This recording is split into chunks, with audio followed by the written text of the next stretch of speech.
اللہ کے نبی علیہ الصلاۃ والسلام کا فرمان حضرت انس روایت کرتے ہیں کہ ان النبی صلی اللہ علیہ وسلم قال کہ حضرت انس نے فرمایا کہ بے شک رسول اللہ صلی اللہ تعالی علیہ وسلم نے یہ بات ارشاد فرمائی، لا تباغضوا، آپس میں ایک دوسرے کے لیے بغض نہ رکھو، ولا تحاسدوا، ایک دوسرے سے حسد نہ کرو، ولا تدابروا، اور ایک دوسرے سے پیٹھ نہ پھیرو، ولا تقاطعوا، اور ایک دوسرے سے قطع تعلق ہی نہ کرو، کونوا عباد اللہ، اللہ کے بندے بن جاؤ، واخوانا، اور آپس میں ایک دوسرے کے بھائی ہو جاؤ، ولا یحل لمسلم یہجر اخاہ فوق ثلاث،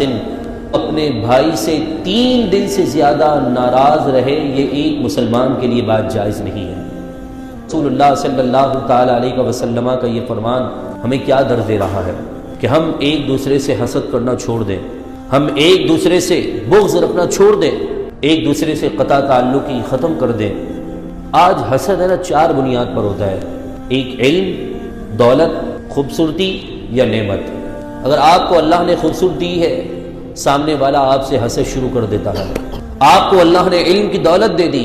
لیکن سامنے والا شخص اس علم کو حاصل نہ کر پایا، اس وجہ سے وہ حسد کرنا شروع کر دیتا ہے۔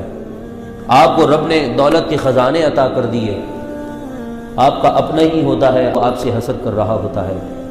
حسد اتنا گندا مرض ہے کہ حسد نیکیوں کو اس طرح کھا جاتا ہے جس طرح آگ لکڑی کو کھا جاتی ہے۔